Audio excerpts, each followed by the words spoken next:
Today we are talking about driving innovation in procurement, the role of technology and data analytics. We have a fantastic speaker today with us, Mr. Zayed Khan, and he would be talking on this subject in detail. Zayed Khan is a great specialist on the subject. Welcome to the show. Thank you very much, Jason. Amazing. Pleasure to be here. Thank you. Would you like to introduce yourself to our audience, please? Yeah, sure. So myself, Ziad Khan, I am the Associate Director of Procurement and Contracts at the Dubai World Trade Center. I've been in the region for the last 25 years, primarily looking after procurement, supply chain domains. I've been very lucky and fortunate to work with three big organizations. Before Trade Center, it was Miras Engineers Office and Emirates Airlines.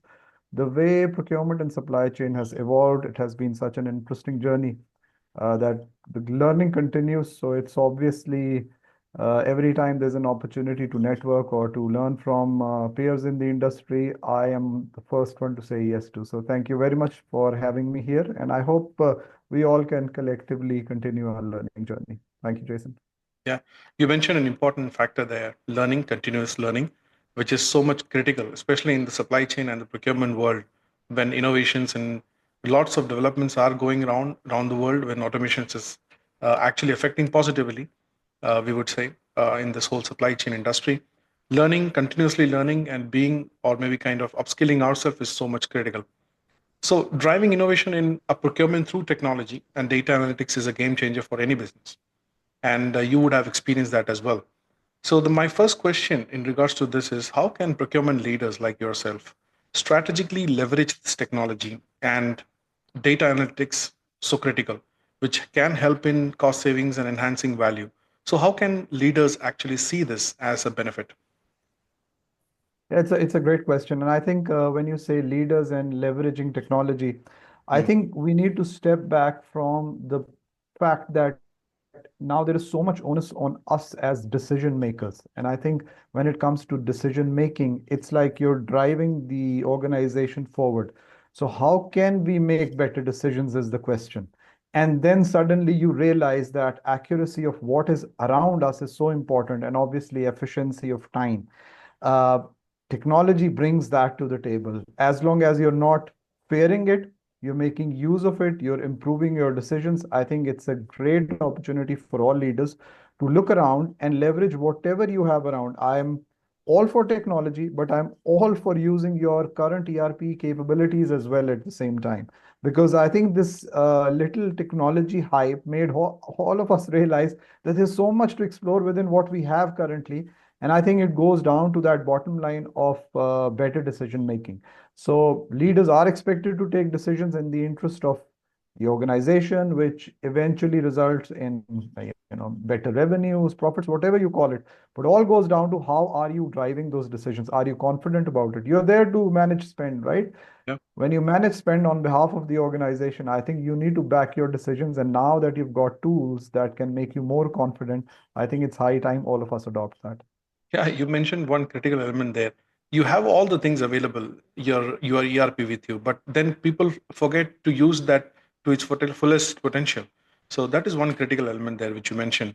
And there is a lot of development. You see, I mean, blockchain is there, AI is there, IoT is there.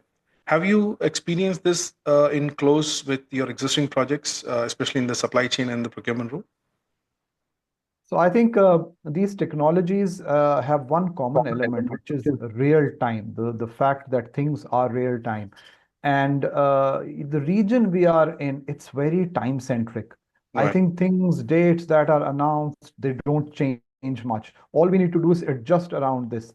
And the entire supply chain, having that transparency and visibility, then has to lean on each other and make sure that we leverage each other's strength. And that's where any technology which has got non-complex integration, you need to find the right stakeholder and quickly move with that. I think it's time for small, quick wins that can really spread across the right message across other stakeholders as well. But when I see teams fearing technology, not coming out of comfort zone, that's where you need to actually act as a leader who's making it very inclusive with them, not enforcing technology on them, And then those real time things will make them realize how much time was actually taken into follow ups and chasing people. I think half of my life has been spent in my early part of the career chasing people. And I think that's where the real time things are about. Don't make calls, instead, just see progress and act where you're supposed to be the lead or the principal. And that's where I am all for all these technologies, as long as we can moderate the use in a way that it's not actually over engineering things around us. Because we have to manage the change element to the things, to the attitudes around teams as well. And that's about leaders who are able to really draw that line. What goes first, and how do you manage that across your teams? Right. We are talking today in context with procurement. So, when context with procurement, when we talk about procurement in detail, supplier relationship is a very critical element, especially when you have critical suppliers for your stocks, and you depend on them not only for the GIT model or maybe kind of demand supply model, but for strategic relationship as well. So, how does this role of technology would help in supplier relationship management? Have you experienced any projects which would be helpful for our audience? So you mentioned JIT, and that's been a great logistics model. But think about healthcare. Do you really want JIT for hospitals? I mean, a patient's life on the line. So that's where your own decisions, concept, decision, category, industry, and that's that blend that a leader carries. Now, when it comes to procurement and supplier relationships, remember, this is probably the most critical stakeholder within the entire chain. Because first of all, it's an industry expert. You cannot keep him away from your objectivity. And I think these relationships, in an ethical manner, that's why the spirit of tendering has become a little different. I believe more in direct negotiations, having facts on the table, and having a clear understanding of how two entities have to move forward. Taking information, sleeping over it, going back to the entire market, then moving, it's all gonna, slow you down only. So we are already facing disruptions of many sorts. We've got ethical sustainability expectations from the entire customer base that we basically serve. So how can you not have great relationships in your supply chain? Because A, you need them for their expertise and innovation is something that we can't avoid in future. And B, any alternate strategies, any risk mitigation areas, you need to lean on them because you're not going to produce anything without them. So I think having your strategic spend categories contracted under an SRM model, which you actually manage as a business category, relationships only, nothing being spent, only time. And time has got that value where you'll invest into those relationships and they will pay off in your supply chain. Yeah, that's well said. And when it comes to technology, there are a lot of challenges involved, especially in the integration part when you have to integrate with existing ERPs. Let's talk from a procurement angle as well. So, have you experienced challenges when you invest on technology? That is one area when we have to take the buy-ins from the existing stakeholders to implement this kind of stuff, or maybe kind of implement this kind of a project. If it's a 360-degree revamp programs, so have you experienced challenges in the integration part with the existing process and the new technologies? I think the cyber threats and the internet or IT security side is something that is probably not at a mature level for clearances. You might have a great plan and you might have, think about marketplaces, and I'm all for marketplace for all my tail spend going there. And then I further integrate the marketplace into other marketplaces to make it more efficient. That's a model that sounds like a, a great model. It's a dream of every leader, but you go through the IT process of getting it cleared, and you will have challenges because the control over who's actually coming to the marketplace and how you will integrate, say, eventually your payment gateways will slow you down. It's probably about taking small steps, geofencing areas, what you really want to integrate first. You need to build on quick wins, learnings from anything that is a hiccup in the process, and you in the process would solve those.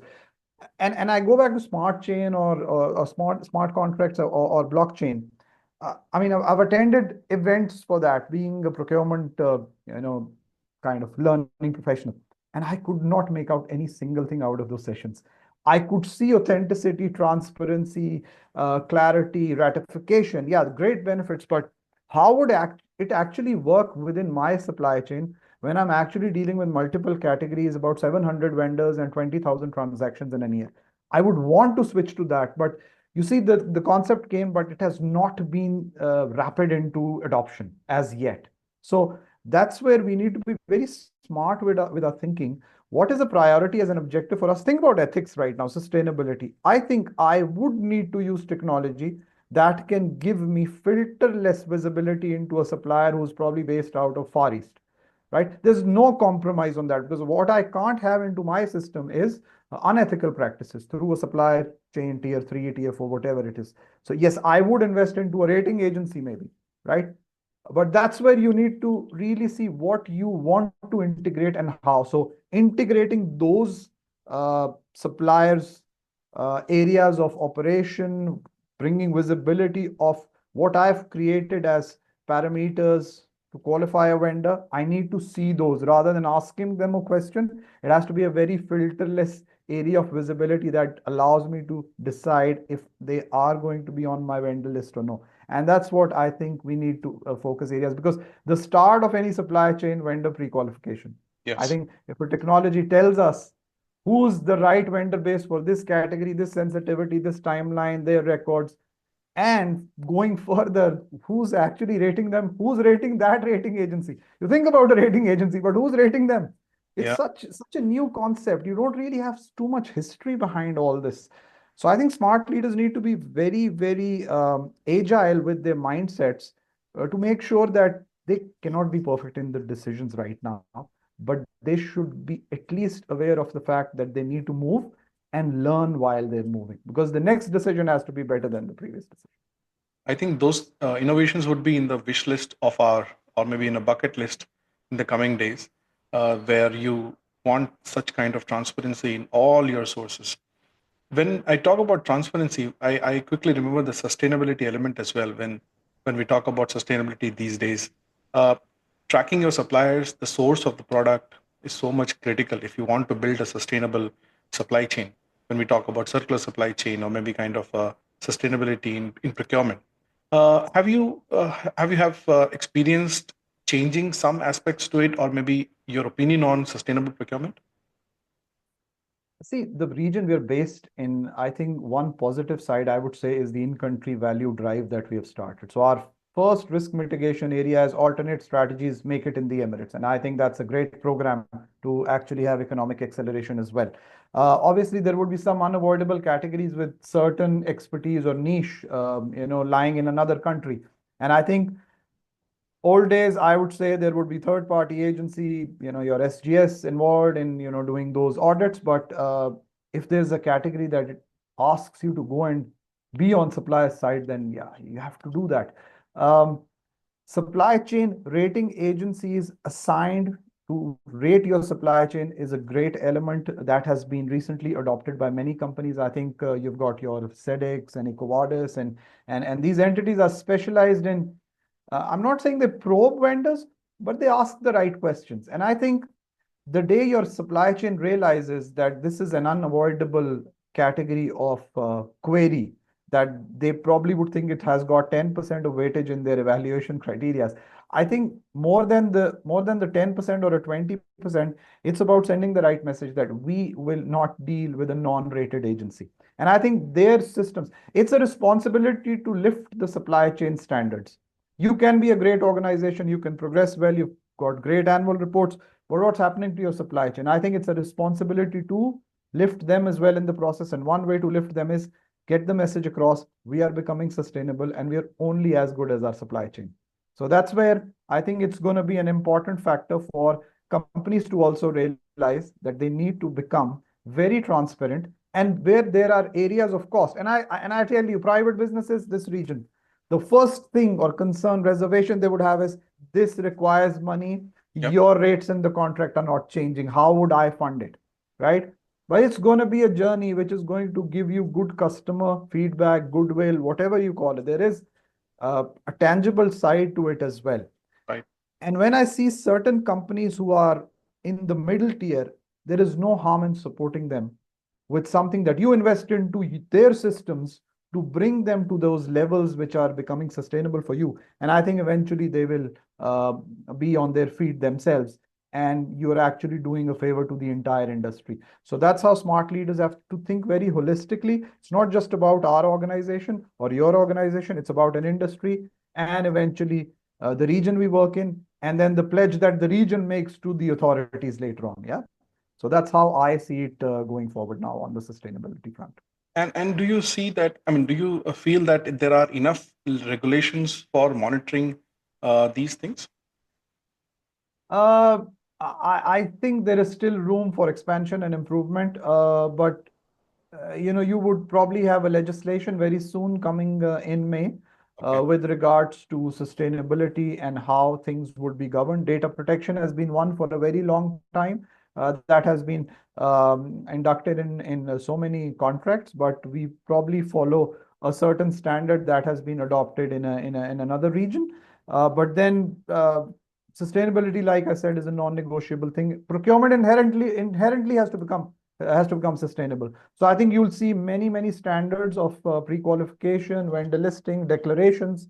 Every company has to do an ESG report annually, because I think there is expectations from public sector as well to actually see how good you are with the environment side of things. I think what we need to leave behind after 100 years for the next generation is a better planet. And that's how those three P's have changed from profit, kind of going into the third position, and planet and people have replaced it. So companies would and have started working on this very consciously. I've got a very different RFP template that addresses a complete section on not just asking them what you exactly are doing with the sustainability. It's also about where do you see yourself in 5 years when it comes to a sustainability question for your customers as well, not just me, but other customers as well. So I think the shift is happening, and this region is known to speed up things in a way that it becomes a benchmark for all to follow. So a couple of years and you'll see this adopted almost everywhere. Yeah. So still we are in the adoption stage. Maybe we could say that we are in the knowledge transfer stage, comparatively to the European countries, where they have already adopted these technologies and everything they are running on the um, on sustainable fronts. So if you want to advise the upcoming CPOs, the upcoming procurement directors on how to build a sustainable procurement team, or maybe kind of how to build your process sustainability, and also how to adopt technology so that it won't actually take away your jobs, but still help in the process of efficiency and cost savings. I think the CPOs first need to take the fear out of the team. I think technology is there to complete us, complete our output, not compete against us. It's very important to remember it's a tool that's going to make you look good, that's going to make you more efficient. Um, the CPOs will probably need that change management side with the teams, and the teams need to apply that change management with vendors. One good way to do this would be all these strategic vendors doing workshops with them. And I think if you call 10 strategic vendors in one workshop and explain what are the next 12 to 18 months looking like on the sustainability innovation front for you as an organization, they need to hear that message not through an email, but through a workshop. And then they probably would have some reservations that you are on spot either having information about what you need to address for them, because it's going to be a two-way thing. You can't just send it out from tomorrow, I'm going to be sustainable, are you there or you're not there. So it has to be a journey which becomes a core destiny for both. So I think CPOs need to take charge rather than just be a part of it. And I always mention, take charge of it, not just be a part of it. Well, we are doing our bit by asking the question, yes or no will be declared, and that's where we know 50% is sustainable or 30% is sustainable. No, we need to take charge and actually bring them to a level where the entire globe is moving. The more sustainability will flow, it's like a bloodstream. Mm. The more it flows in a clean manner, I think you've got a great message for the entire customer base that you see at every level. We have got sustainability taken care of. So I think taking charge is what is needed from CPOs. Yeah. Lots of takeaways from today's podcast. I mean, this is like a blueprint for all the people who are listening out there in this particular segment.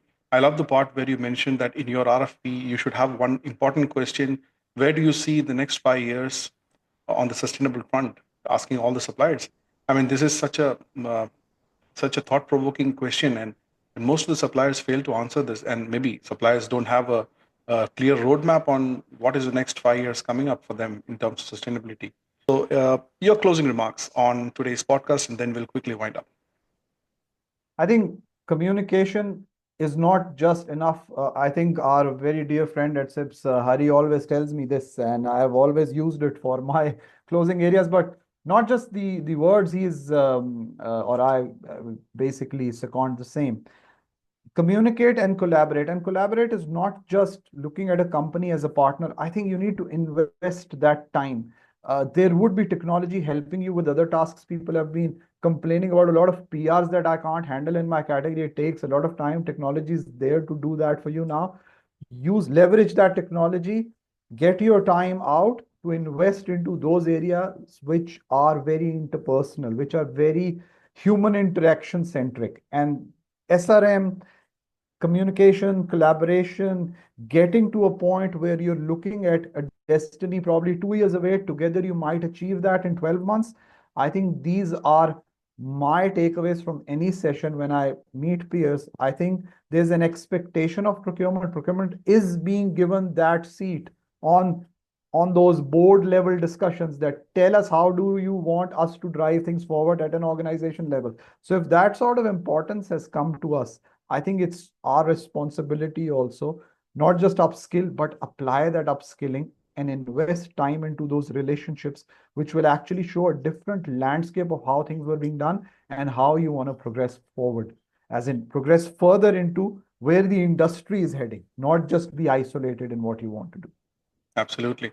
And my takeaway from this podcast would be take charge. I mean, that's quote unquote one of the most powerful word during this podcast which you used.